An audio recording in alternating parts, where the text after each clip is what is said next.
Ser podcast. En la biblioteca de Don Asensio en Hoy por Hoy hubo tensión entre dos de sus empleados. Oye, una cosa, ¿quién vino hoy a la biblioteca? ¿Aisha de la Cruz? ¿Quién? Por favor, Sergio, ¿cómo que quién? ¿Tú no conoces a Aisha de la Cruz? Su última novela, Todo empieza con la sangre, es pura magia. A ver, Eva, ahora mismo mi vida solo me da para lecturas de los años 20 del siglo XX. Y si me apuras, estoy centrado en el Valle Inclán, que va de Luces de Bohemia a Tirano Banderas, de 1920 a 1926. No pasa nada por leer a una mujer de vez en cuando. A ver, yo leo mujeres, leo hombres, hasta leo Messi. Pero en literatura, siempre en los años 20 del siglo XX. Yo voy por décadas. Entonces, estoy con La Malcasada y Puñal de Claveles de Carmen de Burgos, Colombia. ¡Qué antiguo eres, Sergio! Perdona, ¿pero qué coño dices? Clásico, Eva, se dice clásico. Lo bueno de esta biblioteca es que cada empleado tiene gustos diferentes. Perdona, pero para trabajar con Don Asensio hay que saber quién es Valle Inclán, pero también hay que saber quién es Aisha de la Cruz. Ahora entiendo tu obsesión por Aisha de la Cruz, Eva. Es que la ves como una escritora muy tuya, muy de la Cruz. Por favor, Iñaki, qué chiste más malo. Parece que estás compitiendo con Pepe Rubio con Sergio Castro. Por favor, un poco ya, ¿no? Y no discutáis. Si uno es más de un autor o de una autora que de otros, ¿qué importa si lo importante es leer? ¡Pero que nadie discute, coño! Que lo único que he dicho yo es que no conozco a Aisha de la Cruz, ¡santo Dios! Y lo dice quien presume de leer todos los sábados Babelia. Tú sabes, Sergio, que Las herederas de Aisha de la Cruz fue considerada de las mejores novelas del año 2022 por ese suplemento que devoras cada fin de semana. Que lo petó, igual que lo va a petar este año Todo empieza con la sangre. Por favor, ¿podéis dejar de gritar, aunque sea por respeto a mis migrañas? Sí, por favor, qué estrés. Tengo unas ganas de que termine la beca. Anda la otra, bien te vendría a ti leer a Aisha de la Cruz. Señora, suélteme el brazo, por favor. Alejandra, no te voy a permitir ser edadista, ¿eh? Un respeto. A ver, Eva, yo te escucho. ¿Te has leído la última de Aisha? Ay, mira, es una novela de amor. Una gran novela de amor del siglo XXI, sin un final previsible, que no termina ni en muerte ni en matrimonio, que no es ni tragedia ni comedia, con una protagonista que se llama Violeta, que busca que los demás compartan sus extremos. Perdona, Eva, pero no te entiendo. Iñaki, cariño, Todo empieza con la sangre. Es pasión y gloria, es fantasía, magia que hace que las cadenas se conviertan en muelles. Lancemos confeti, lloremos de amor, cerremos la puerta y dejemos el mundo fuera para poder leer esta novela de amor. Dios mío, esto es insoportable. Esto es peor que los 4 adjetivos de Don Asensio. Chicos, me bajo a tomar un café. Brian, ¿tienes un segundo? Sí, dime. Ven, por favor.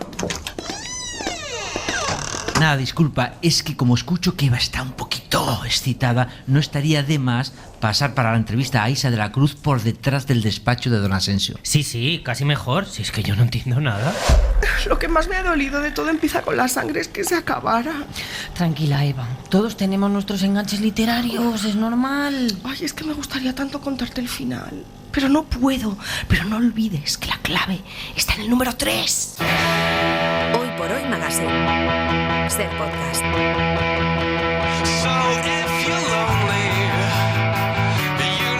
Antonio Martínez Asensio, buenos días. Buenos días, Ángels. ¿Gritan mucho tus empleados? ¿Discuten mucho? Yo creo que estamos un poco ya, se nota que estamos a final de temporada, pero bueno, yo creo que lo que ha pasado es que Eva ha llegado al éxtasis tras la lectura de Todo empieza con la sangre de Aisha de la Cruz, que va a ser hoy nuestro libro de la semana.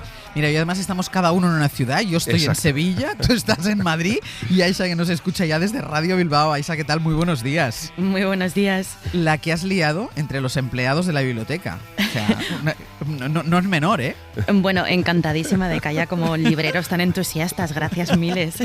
Mira, lo cojo por donde lo dejaba Eva. 3 siempre es mejor que 2. ¿Hay más equilibrio en una trieja que en una pareja? Bueno, puede ser, ¿no?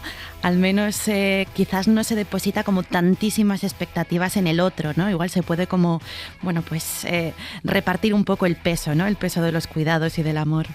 Luego entraremos en más detalles con estos equilibrios a 3 y con nuestra novela de la semana con Aisha de la Cruz. Pero antes, Antonio Martínez Asensio, ¿qué libros traes hoy para ser los primeros en archivar en nuestra biblioteca? Pues mira, yo creo que vamos a seguir con el 3, porque yo creo que las trilogías, igual que los libros gordos, son pues muy adecuados para las vacaciones. Ahora en el Puente de Mayo, en Semana Santa, y ahora que se acerca el verano, estas trilogías yo creo que es fantásticas apretárselas enteras. Y yo hoy he traído una trilogía, o por lo menos Vale. 3 libros que forman, bueno, pues un universo literario, que es la trilogía que escribió Montserrat Roig, empieza con Ramona, Adiós, Tiempo de cerezas y La hora violeta, que es un disfrute, y hoy en vez de libro de actualidad he traído libros de disfrute. Así que vamos a empezar con Ramona, Adiós, que bueno, los 3 los ha traducido Gemma Deza-Guiul, y bueno, la primera novela de Montserrat Roig, que la escribió en 1972, y también cuenta la historia a través de 3 mujeres, abuela, madre e hija, que van contando, bueno, pues una historia desde finales del siglo XX hasta los años 60 del siglo XX, desde finales del XIX hasta los 60 del siglo XX, y habla muchísimo de la mujer en Ramona, Adiós. Pero es que Tiempo de cerezas, que es del 76, que ganó el premio Sant Jordi y que, bueno, está considerada una obra maestra, un clásico de la literatura catalana, cuenta desde ahí casi Barcelona, porque a lo mejor lo que une estas 3 novelas es Barcelona, y entonces cuenta desde ahí la Barcelona de 1974 por una mujer que vuelve a Barcelona después de vivir 12 años fuera. Entonces, bueno, también es una novela que cuenta la historia de una mujer que se reencuentra con el presente y que nos habla del pasado y vive la revolución sexual y política justo antes de la muerte de Franco. Es una novela deliciosa. Y por último, La hora violeta, que además estaba descatalogada. Ahora los 3 libros los ha editado con Sony y es maravilloso. Están muy bien editados, con prólogos de Nerea Pérez de las Heras y de Lara Moreno. Y bueno, La hora violeta estaba escrita en 1980 y es una obra entre el ensayo y la novela, que también sigue indagando en la conciencia colectiva de la mujer, con 3 protagonistas, 3 mujeres. Así que seguimos con el 3, con Ramón, Adiós, Tiempo de cerezas y La hora violeta de Montserrat Roig. Y yo siempre he pensado que Montserrat Roig murió antes de tiempo. Hombre, por favor. Porque no has... Siempre he tenido la sensación que no es tan reconocida como debería serlo. Claro, pero porque no nos hemos encargado nosotros de reivindicarla como estamos haciendo ahora. Se quedó ahí, pero sin embargo tú te lees Tiempo de cerezas y te das cuenta el novelón que es, este ciclo literario es espectacular. Pues Ramona, Adiós, Tiempo de cerezas y La hora violeta, la trilogía de Montserrat Roig, que están editadas en Consoni. En Consoni. Yo no sé si tú, Aisha, eres de leer trilogías, si te gustan los libros gruesos, los delgaditos. Yo, en realidad, es una opción pragmática, pero libros de más de 400 páginas los dejo apartados. O sea, bastante difícil está la vida para acometer como el infinito listado de pendientes. Pues entonces, bueno, pero ¿tú has leído Montserrat Roig? No, de hecho me han mandado los de Consoni la trilogía y sí que la tengo muy pendiente. La tengo, en efecto, en el montón de pendientes. En el montón de pendientes para el verano. Pues no tardes en arrancar. Venga, en unos minutos vamos a entrar enseguida página a página en la nueva novela de Aisha de la Cruz. Todo empieza con la sangre, editada por Alfaguara. Hoy por Hoy Magazine. Ser podcast. Todo empieza con la sangre. Una presión imposible en las fontanelas, el dolor original al que remitirá cualquier dolor futuro, que se libera con un desgarro, las vías nasales taponadas de fluido espeso, el grito con sabor a óxido. Te llamarás Violeta. La sangre cierra el pacto, primero con la madre y luego con la amiga de la infancia, si bien de una forma imperfecta. Están sentadas en el pórtico de una iglesia románica, a la sombra de los cedros, presas del aburrimiento en una tarde asfixiante que huele a cereal quemado, y Violeta tiene la idea. Se ha arrancado un padrastro y lo mordisquea con sus dientes de leche y caries. Pues entramos ya de lleno en nuestro libro de la semana con el fragmento de inicio de Todo empieza con la sangre de Aisha de la Cruz, que está publicado en Alfaguara.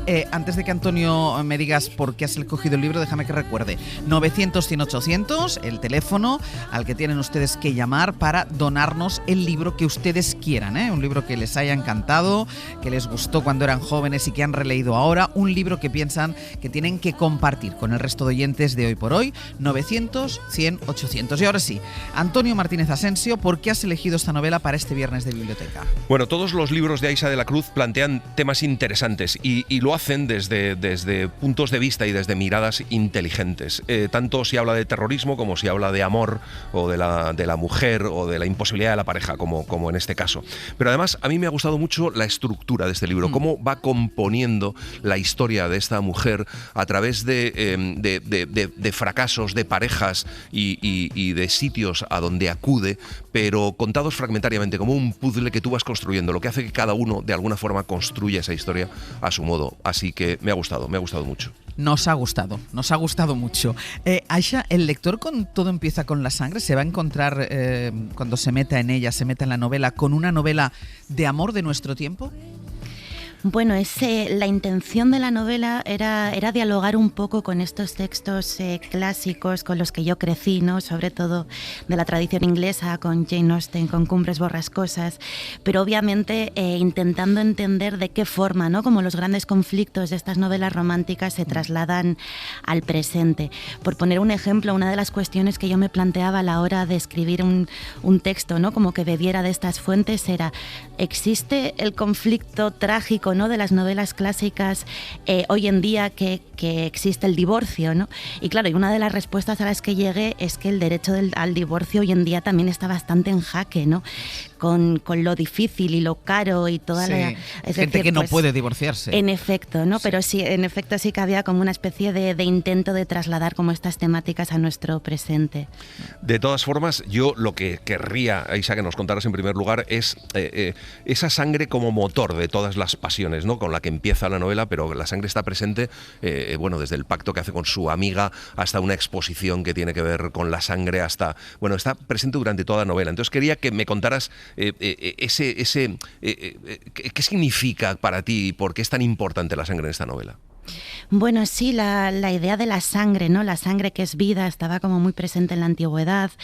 Yo sobre todo llego como a esta obsesión temática a través de un recuerdo de infancia, ¿no? Que recordaba estar en el colegio y lo habitual que era que te hacías un cortecito, ¿no? Te arrancabas un padrastro y de pronto la amiga también tenía un corte y mezclabais la sangre, ¿no? En plan, amigas para siempre. Claro, a mí esto siempre me ha interesado, ¿no? La idea de cómo podemos trascender los vínculos familiares para hacer que nuestra red sea más amplia, ¿no? Como, es decir, en la idea del pacto de sangre lo que veía era la posibilidad de que las amigas también sean de sangre, de que cualquier persona sea de sangre y por tanto que la sangre no importe tanto, ¿no? Pero sí que en su origen era una forma como de analizar esta forma en la que concebimos jerárquicamente los vínculos, ¿no? Porque se nos dice que primero está la pareja, ¿no? Luego está la familia cercana, luego ya la más distante, luego ya vendrían, yo qué sé, los compañeros de trabajo, los amigos, los vecinos, ¿no? Pero en fin, hay como toda una jerarquía que creo que en la práctica nos acaba dejando cada vez más aisladas. La primera vez que aparece la sangre es con este pacto de sangre del que tú estás hablando, pero luego, y lo decía ahora Antonio, aparece la sangre en episodios diferentes de la novela. ¿Tú crees que las mujeres tenemos una relación más, vamos a decir, más natural con la sangre porque nos pasamos buena parte de nuestra vida conviviendo con ella? Pues puede ser, aunque luego hay lectoras que me han dicho que se mareaban leyendo el texto. O sea, ¿sí? También, sí, al parecer también somos aprensivas o podemos serlo. Yo creo que la sangre está muy ligada a la corporalidad, ¿no? Como a la materia cruda de la que estamos hechas. Y en ese sentido, sí, claro, las mujeres estamos, es decir, se nos ha conceptualizado como más cuerpo que mente durante gran parte de la historia y al mismo tiempo sí que estamos como más acostumbradas a ciertos procesos fisiológicos, ¿no? Porque menstruamos, pero también está la experiencia del parto, de la maternidad y claro, sí que parece imposible, ¿no? No hablar del cuerpo, o sea, si quieres hablar del cuerpo, pues acabar hablando de fluidos. La pérdida de la virginidad también. También. Claro, sí.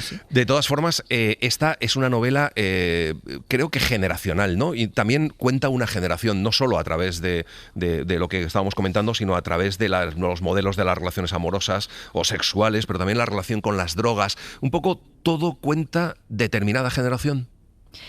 Yo no sé, la verdad, qué novela tengo que escribir para que no se me tilde de novela generacional, ¿no?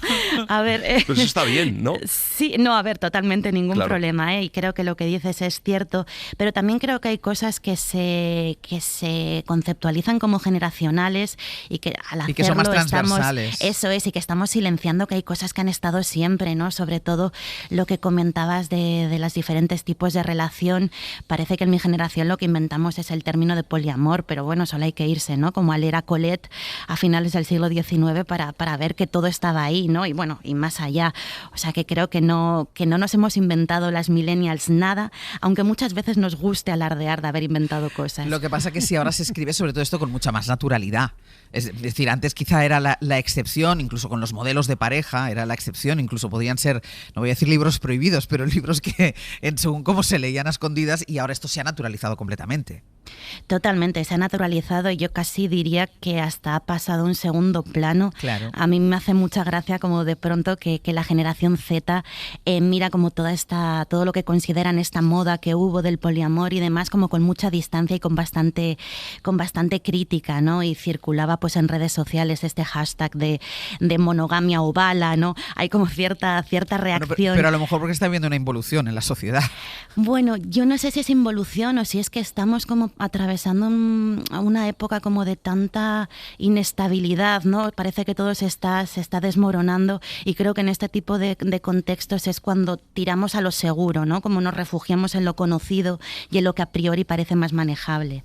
Es también, y ahora lo van a escuchar los oyentes, una novela reivindicativa. Quiero armar un proyecto.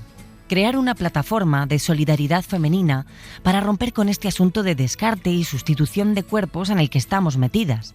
Es decir, ¿cómo es posible que nuestro capital erótico se agote a los 45 y que ellos, en cambio, siempre encuentren por quién reemplazarnos? Si todas las mujeres feministas de este mundo nos comprometiéramos a no salir con hombres mayores que nosotras y si tuviéramos acceso a sus historiales sentimentales antes de iniciar una relación con ellos, se les acabaría el chollo. Debería ser obligatorio hablar con las exparejas que ha tenido un tío antes de decidir si queremos o no liarnos con él. Prevención de daños. El fin de sus privilegios. Te voy a decir, Aisha, que cuando estaba leyendo este fragmento pensaba dónde hay que firmar. Venga, firmemos, hagámoslo. Bueno, pues en el fondo yo creo que esto es una burrada, lo dice un personaje, pero yo estoy un poco en contra, porque también estoy en contra como de toda esta cultura de las red flags, ¿no? O sea, ahora parece que en la primera cita hay una serie de marcadores, ¿no? Si la pareja, o sea, si la futura pareja dice o hace esto, o sea, ya es un marcador rojo, pero ya no.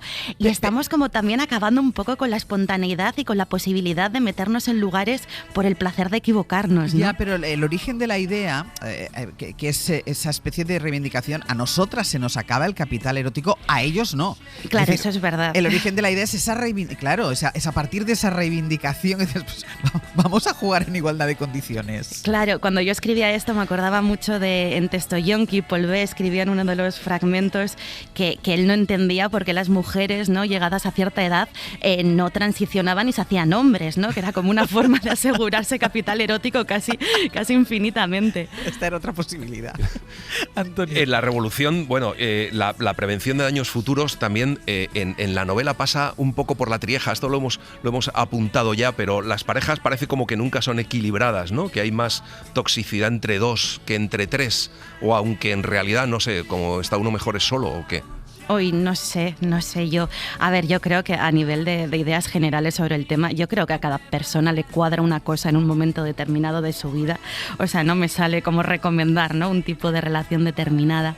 Pero sí que es cierto que en el contexto de la novela se aborda un poco esta idea de cómo la pareja de dos monógama es una construcción que tiende a aislarnos bastante, claro, de los vínculos más complejos, ¿no? que se pueden establecer fuera de la pareja. Y en ese contexto como de la pareja como algo que te aísla, obviamente funciona mejor el número 3, ¿no? Porque mete un poquito de aire. La protagonista, Violeta, vive en una constante búsqueda del amor en la familia y resulta que tiene un padre y una madre separados que no le prestan la atención que necesita, y después con sus diferentes relaciones con Paul, con Salma, con Chiara, con Bea, son relaciones diferentes, pero Aisha, ¿en todas hay dolor? ¿El amor por definición tiene ese punto de tóxico o de doloroso? Es que es muy curioso como lo difícil que es responder a la pregunta de qué es para ti el amor o qué es el amor, ¿no? Claro, yo creo que lo que intuía y lo que intenté trasladar en la novela, precisamente por eso hay como muchos saltos temporales, ¿no? Como que intento explicar el presente de la protagonista a través de su infancia. Y esto es así porque yo creo que lo que entendemos por amor lo entendemos en una fase prelingüística, cuando somos muy pequeñitos, ¿no? Llegamos al mundo, se nos dice que nuestros padres nos aman, ¿no? Por encima de todas las cosas, y es a través de las acciones casi siempre necesariamente imperfectas de nuestros padres que entendemos lo que es el amor, ¿no? Entonces, claro, tenemos definiciones donde se mezclan pues incoherencias, a veces incluso violencias directamente, ¿no? Y por eso luego en la edad adulta acabamos con, pues eso, igual normalizando, buscando una serie de patrones que, aunque parecen no ser del todo amorosos, sí que encajan, encajan, ¿no?, en lo que entendemos que puede ser el amor. De todas formas, te estamos aquí preguntando cosas que en realidad la novela lo que hace no es resolverlas, sino preguntarlas. La novela está llena de preguntas en realidad, pero tampoco resuelve ninguna, ¿no? Claro, es que como estáis viendo yo tengo pocas respuestas, y creo que esto es algo bonito, que sobre todo creo que se escriben las novelas no cuando tienes respuestas, sino cuando tienes muchas preguntas, ¿no? Las respuestas las dan los ensayos, claro, las novelas hacen preguntas. Claro. Sí, pero incluso en los planteamientos de las preguntas y en las cuestiones que abre esta novela, el lector se puede sentir muy identificado, o sea, no hace falta que encuentre una respuesta, pero sí puede ayudarle, ¿no? Yo pienso que se puede sentir identificado en muchos episodios, pues cada uno con el suyo, pero yo creo que incluso con el planteamiento de las preguntas, sin necesidad de escribir las respuestas. No sé si lo piensas así, Aisha. Yo creo que sí, es decir, esta novela sale de lo que comentaba, de que yo comparto muchas de las preguntas que se hace la protagonista, por el sencillo motivo de que yo también encadeno un par de divorcios, muchas rupturas sentimentales, mucho fracaso, también algún acierto, ¿no? Pero ante cada ruptura yo creo que te vienen de nuevo siempre las mismas preguntas, ¿no? ¿Qué esperamos del otro? ¿Qué entendemos por amor? ¿Qué es lo que hemos hecho mal? ¿No? ¿Qué es lo que falla? Vamos con la relación que marca la novela, la relación de Violeta con Paul. Todos los años, no necesariamente en Nochevieja, aunque esta vez lo sea, Violeta se para a pensar en los cambios que experimenta su vida cuando Paul no está, y el balance siempre parece bueno. Hay algo, una forma de existir a borbotones, sin dispositivos de seguridad ni mesura alguna, que los psiquiatras que la han atendido a lo largo de los años considerarían fruto de un trastorno de la personalidad, pero que ella siempre lo relaciona con Paul. Y lo cierto es que cuando él no está, ese algo disminuye o se sosiega. Para empezar, su cuerpo se adormece. Se esfuma la masa invisible que nace como una presión en el pecho y se mueve subcutánea por la espalda, sembrándola de contracturas y tensiones musculares que a menudo le provocan dolores de cabeza o que se agazapa en el útero, con pinchazos o calambres que se dejan sentir durante todas las fases del ciclo menstrual.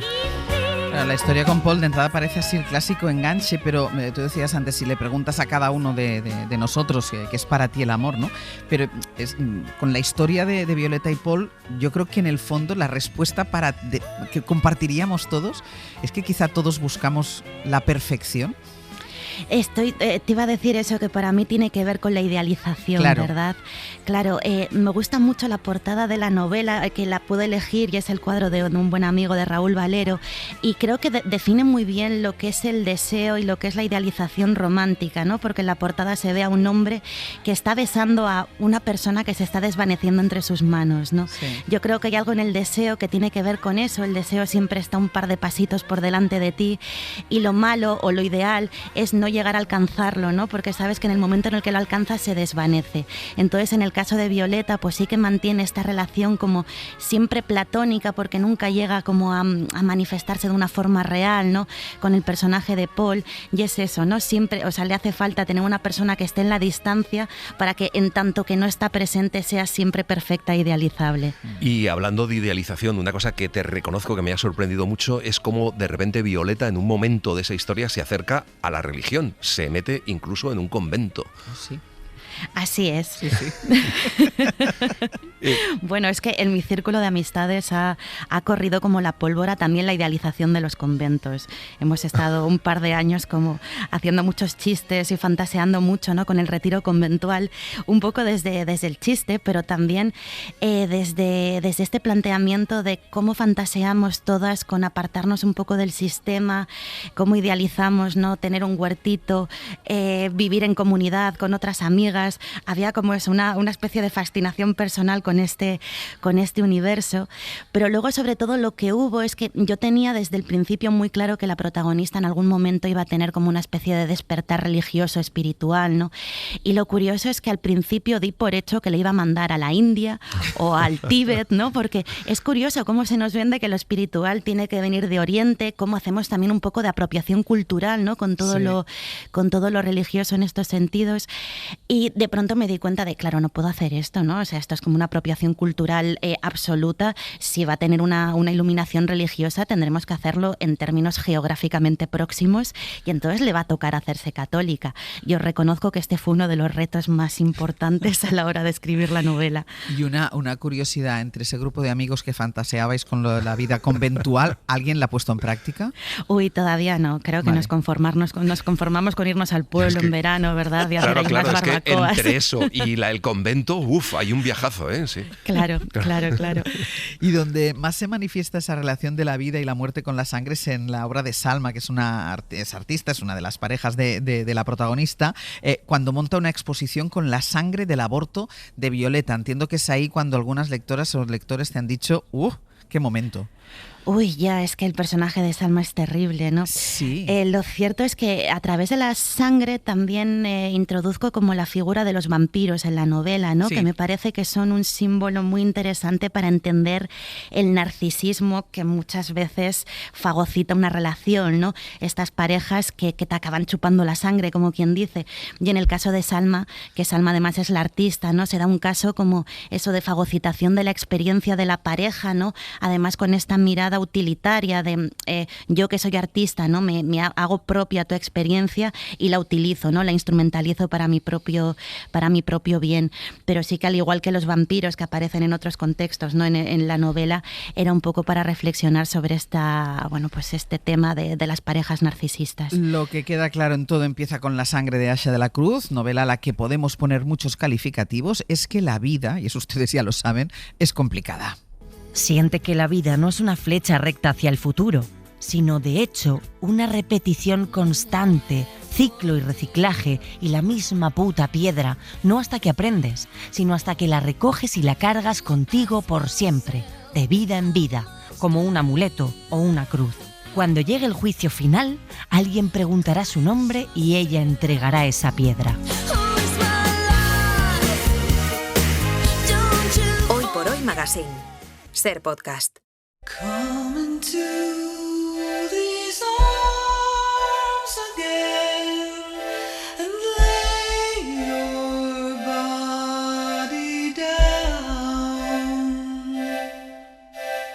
Hay dos tipos de vampiros. Están los que drenan por completo a sus víctimas y las dejan morir, los que consumen y desechan cuerpos como simples zurrones de alimento.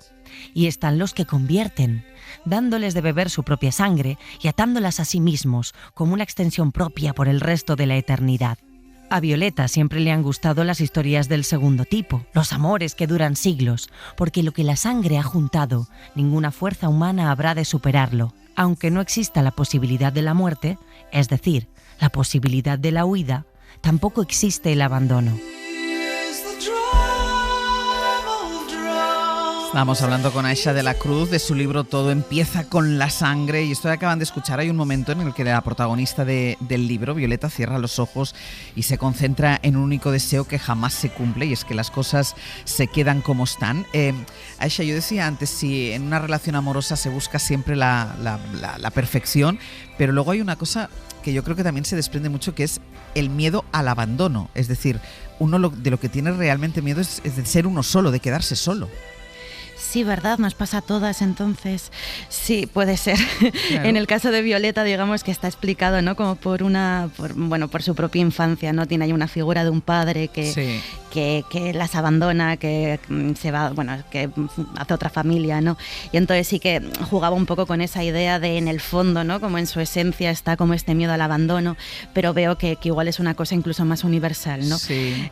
Sin duda yo creo que es una de las notas comunes, ¿no? Ese miedo que también muchas veces nos lleva al control y nos lleva a esta toxicidad que tanto se denuncia, ¿no? Que muchas veces eso, también las cosas que consideramos tóxicas al final están encubriendo como mucha vulnerabilidad.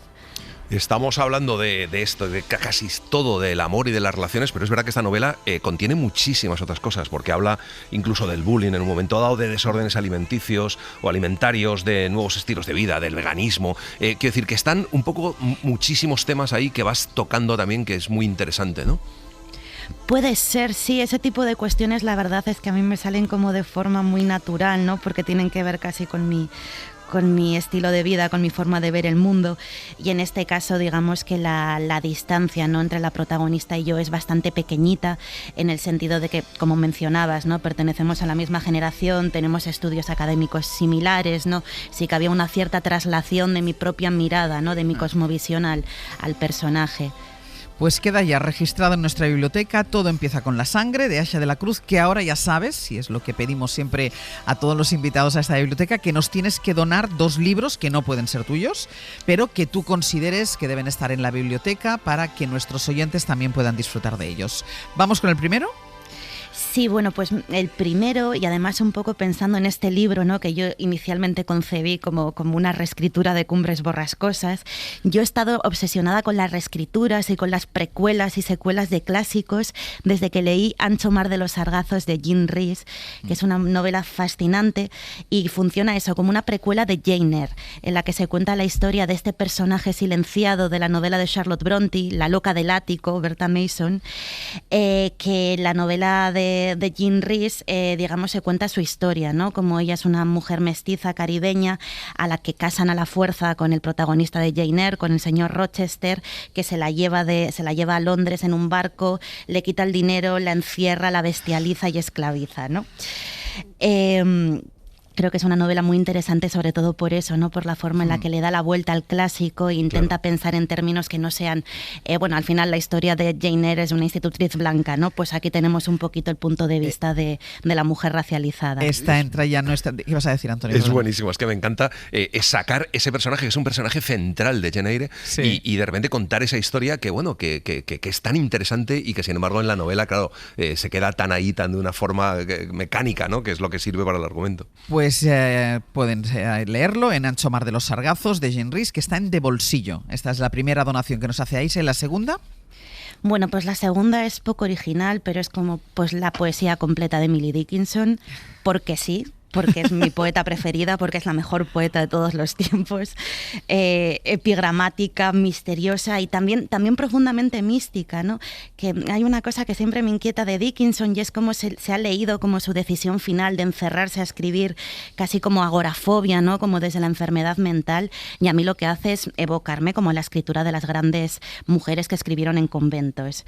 Y bueno, y me gusta eso, que cada poema es un pequeño acertijo, ¿no? Me gusta como el misterio que encierra cada uno de sus poemas, y creo que además es una poeta a la que siempre acabo citando en todo lo que escribo. Es decir, hay un poema de Emily Dickinson para cada uno de mis textos, seguro que para cada uno de los textos de todo el mundo y también para cada momento de la vida. Para cada uno de los estados de ánimo. Poesía completa de Emily Dickinson, que está en Visor. Vamos ahora con las novedades de los libros del empleado, que está Pepe Rubio, ¿sí, no? Sí, estoy por aquí. Venga, tú traes bajo el brazo las novedades. ¿Cuáles son? Pues la primera va a ser la transmigración de Juan Jacinto Muñoz Rengel, que está en ADN. Y antes decís que la novela es hacerse preguntas, yo me voy a hacer preguntas y me voy a poner un poco intenso. Y si porque detrás de estas preguntas está esta novela, ¿no? ¿Y si también las almas empezaran a migrar de un cuerpo a otro? Si apareciéramos en un cuerpo ajeno, ¿intentaríamos volver a casa? Quizá a kilómetros de distancia donde nadie nos reconocerá. ¿O buscaríamos esa otra vivienda que abre el juego de llaves de nuestro abrigo? ¿Quién nos esperará allí dentro? Son muchas preguntas. Inquietante, es un poco angustioso, sí, sí, inquietante. Juan Jacinto Muñoz Rengel siempre un poco ahí alrededor de lo insólito, ¿no? Bueno, habla sobre la naturaleza de las cosas cuando son llevadas al límite, pero bueno, es verdad porque hace también una buena reflexión sobre lo que hacemos ahora también en redes sociales cuando gente se abre perfiles anónimos y son de alguna forma otra persona y viven como otra persona, ¿no? Hay muchísimas cosas en esta novela, pero es muy interesante que vuelva Juan Jacinto Muñoz Rengel a la novela con la transmigración. Esta es la novedad, la transmigración de Juan Jacinto Muñoz Rengel, que está en ADN. ¿Y hay alguna otra novedad? Sí, otra más en Radio Benjamin, de Walter Benjamin, con ilustraciones de Judy Kaufman, en libros del Zorro Rojo. Una selección de un centenar de guiones escritos y narrados por el propio Benjamin entre el año 27 y el 33 a través de las ondas alemanas, que poseen toda la variedad, la erudición, el rigor, la agudeza y la sensibilidad que caracterizan el resto de la obra benjamiana. Es que mira qué maravilla, o sea, es que yo primero que no sabía que Walter Benjamin Benjamin había hecho relatos en la radio alemana entre 1927 y 1933, que no se conserva ninguno, no se sabe por qué, si porque se emitieron en directo,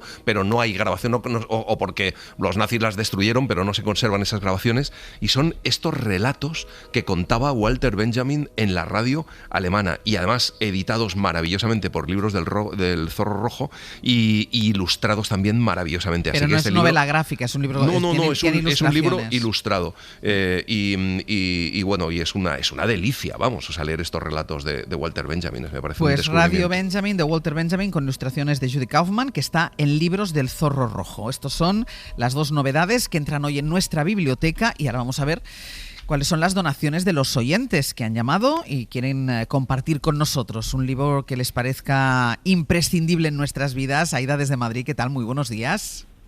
Hola, buenos días, ¿cómo estáis? Muy bien, ¿y tú qué tal estás? Pues también, en espera de poderos obsequiar con un libro que lo he sacado del baúl de los libros sabios, ¿Sí? que está publicado por Maeva, ¿Sí? y se titula Las galletas profanadas de mi madre, y el autor es Juan Arias. ¿Y por qué, creo que le conoceréis, claro. ¿Por qué te ha gustado ¿Cómo? tanto? ¿Por qué te ha gustado tanto? Mira, lo primero, por la sencillez de su escritura, por el buen humor, por lo bien presentado que está, y sobre todo por la historia que tiene este libro, cómo se escribió. Y bueno, pues Juan Arias se lo comentó precisamente a José Saramago durante una comida en Lisboa. José Saramago le dijo que todas estas historias, que en realidad son pequeños relatos, las tenía que publicar. Sí. Y entonces a partir de ahí empezó el sacerdote, el escritor, el periodista, el cronista, bueno, todo lo que es Juan Arias, porque desgraciadamente murió el año pasado. Sí. Pero este libro para mí tiene un significado, porque resulta que es que yo tengo un grupo de personas que hacemos animación a la lectura. Sí. Y para mí este libro, como es tan sencillo de leer y tan, no sé, es muy intenso en cuanto a la cuestión, diríamos, amorosa, ¿no? Sí. De esta persona por su madre, pues fue uno de los primeros que para este curso que hago yo de animación a la lectura me sirvió de base. Así que le estoy muy agradecido a Juan Arias, y os aconsejo que, aunque ya no está en venta, porque se escribió hace 20 tantos años, 23 años creo, pues conviene localizarlo, y por favor veréis qué maravilla para poder, no sé, aprender a escribir pequeños relatos que salen del alma. Pues nos quedamos con él, Las galletas profanadas de mi madre, de Juan Arias. Muchísimas gracias, Aida.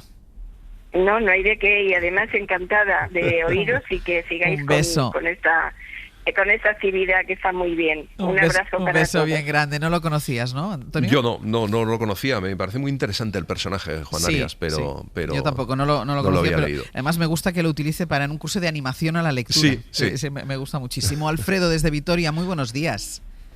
Hola, buenos días, Egunon. ¿Qué tal, Alfredo? Cuéntanos. Pues bien, oye, mira, nada, Las malas, de Camila Sosa Villada, me parece que es el segundo apellido. Sí. Yo llegué a este libro a través de otro suyo, Tesis sobre una domesticación. Sí. Y bueno, pues a mí me pareció fascinante la descripción que hace del mundo trans, ¿no? Sí. Que además es un mundo pues que a uno le es pues muy ajeno, ¿no? En el sentido de que no hay nadie a mi alrededor que conozca que esté en esa circunstancia, y luego me parecía también interesante por toda la polémica que hay en el feminismo sobre este mundo también, ¿no? Sí. Y todas estas historias, ¿no? Y es tan desgarradora la descripción que hace de su vida. Es autobiográfico. Que a mí me dejó fascinado, realmente. Pregunto, es autobiográfico, Alfredo, ¿no? Sí, yo creo que sí. Yo creo que sí. Por lo que he podido leer luego, por lo que he podido leer luego de ella y demás, creo que es autobiográfico. Y es realmente desgarrador. Y creo que ayuda un poco a comprender ese mundo, ¿no? Ese mundo que pues no sé, pues para las... Ajá. Igual yo ya soy un poco mayor también, ¿no? Pues que resulta un poco complicado de entender, ¿no? Por lo menos para mí, ¿no? Y a ti te ha impactado me ayudó. especialmente. Sí, me ayudó a entender un poco, pues, qué vivencias puede haber, qué motivaciones, y luego, pues eso, qué realidad, ¿no? Tan brutal. Pues es una realidad muy dura. Nos quedamos con él. Antonio, entiendo que tú lo conocías. Yo lo porque has dicho, conozco y hombre, me encanta claro. Camila Sosa y bueno, y todo lo que publica sí está alrededor de lo autobiográfico, aunque no es nada es en su autobiografía, pero sí que evidentemente se ha basado en su transición y en su historia. Está Pues, en Tusquets. En Tusquets, las malas de Camila Sosa. Alfredo, muchísimas gracias.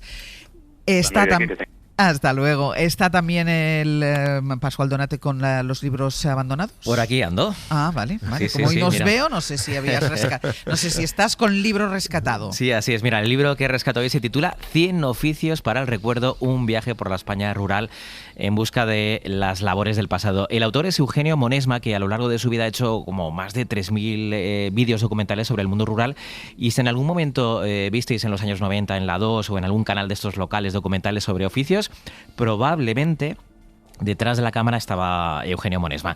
En este libro, Eugenio fotografía y resume técnicas artesanales que en muchos casos se han perdido. No sé, hacer cuerdas de esparto, tintar telas con cochinilla, levantar casas de piedra seca. Nos cuenta el oficio, por ejemplo, de los carboneros o cómo se fabricaban botas de vino. En fin, este libro también es un homenaje a muchos de aquellos últimos artesanos de oficios que se han perdido. Y no ya. solo con texto, sino también con fotografía. Con fotografías, además fotografías de estas que te va contando el proceso. A mí me encanta uno que hay de la trilla, que yo he trillado con un trillo. Joder, a mí me apasiona. Todos los libros olvidados, yo de verdad me voy a poner a hacer, o sea, voy a cambiar el trabajo, porque me encantan todos. Los libros abandonados, que son aquellos que están en los montones de libros que acumulamos en la redacción de la cadena SER, y que es verdad que los vemos ahí a montones y no nos fijamos, pero cada semana cuando Pascual Donate rescata uno, decimos, ¿cómo es posible que este libro esté abandonado?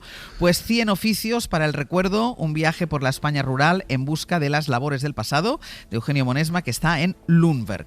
Y en un libro Una hora que encontraremos... Pues mira, para darle la razón a Aisha, en esta semana contamos Aguas de primavera de Iván Turgenev, un libro publicado en 1872 y que cuenta una relación abierta maravillosa, y tiene un personajazo que es la mujer que tiene esta relación abierta, y habla también del primer amor, pero también de la pérdida de la inocencia, y es espectacular. Aguas de primavera de Iván Turgenev en un libro Una hora. Aisha de la Cruz, nosotros nos quedamos con Todo empieza con la sangre. Muchísimas gracias por haber estado con nosotros. Gracias a vosotras. Gracias, Aisha. Antonio, hasta la semana que viene. Hasta la semana que viene. Adiós. Para no perderte ningún episodio, síguenos en la aplicación o la web de la SER, Podium Podcast o tu plataforma de audio favorita.